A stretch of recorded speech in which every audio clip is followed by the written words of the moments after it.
Depuis que Bouddha et Jésus, dans l'histoire des hommes, imposèrent leurs mains, cette fameuse imposition des mains qui fut écrite d'ailleurs dans les textes, on peut dire que les magnétiseurs ont fasciné les hommes.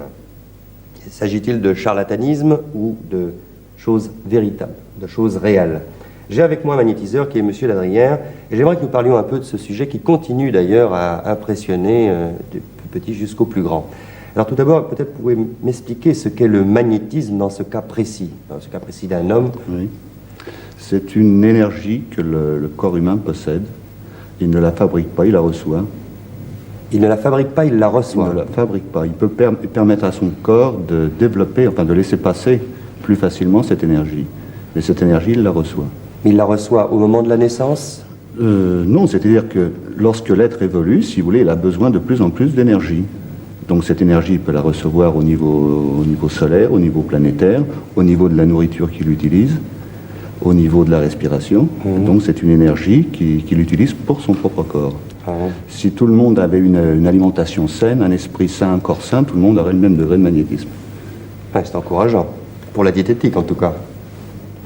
Comment vous êtes-vous aperçu, Monsieur Ladrière, que vous possédiez, disons, je dirais pas ce don, mais si, il s'agit bien d'un don, en tout cas d'un don. Un don que j'ai continué à développer. Mais comment vous êtes-vous aperçu? Avec l'influence que je pouvais avoir sur les autres.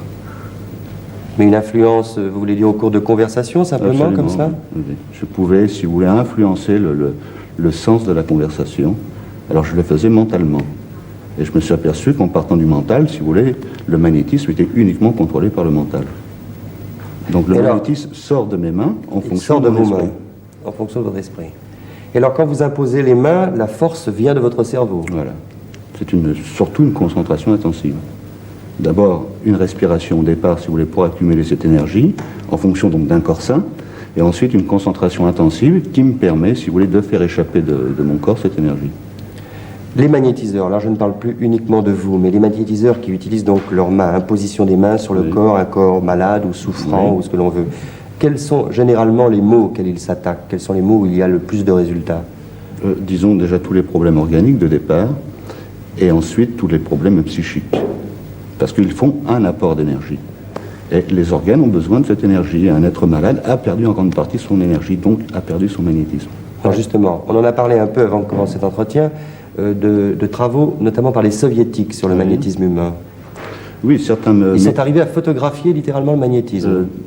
On appelle ça l'aura, c'est-à-dire c'est la bioénergie, donc, qui était l'enveloppe de votre corps, et certains médiums prétendaient voir l'aura. Bon, ils étaient les seuls à voir l'aura. Bon. Et les soviétiques, dont un chercheur soviétique, Kirlian, a mis au point un appareil, et il se permet de photographier l'aura. Donc ça a été la confirmation de ce que voyaient certains médiums, et notamment, dans certaines conditions, je vois l'aura.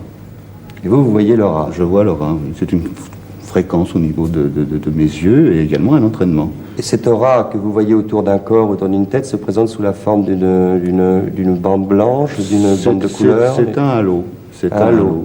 Alors cet halo qui vous entoure, si vous voulez, est plus ou moins teinté suivant les problèmes organiques que vous pouvez avoir.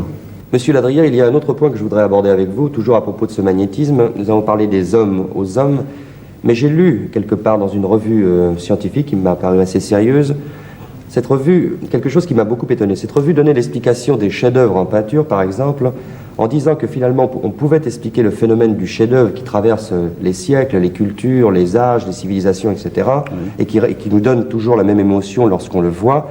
Eh bien, il l'expliquait en disant que le créateur, ce créateur en question, s'était déchargé d'une dose immense, énorme de magnétisme que la toile en question avait gardé emprisonnée. Est-ce que vous pensez que le transfert de magnétisme d'homme à objet, donc, est possible? Oui, de l'homme à la matière, c'est possible.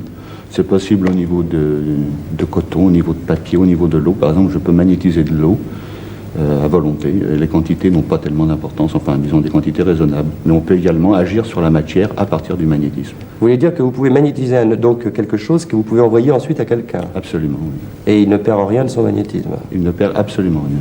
Ce qui explique la télékinésie, c'est-à-dire le déplacement d'objets par la concentration. Et vous pensez que, par exemple, si un jour on voulait s'amuser, vous pourriez faire une séance comme ça par l'entremise de la télévision? Vous croyez que c'est possible? Absolument. Vous pouvez aider les gens sur ce principe. Les phénomènes télépathiques sont reconnus.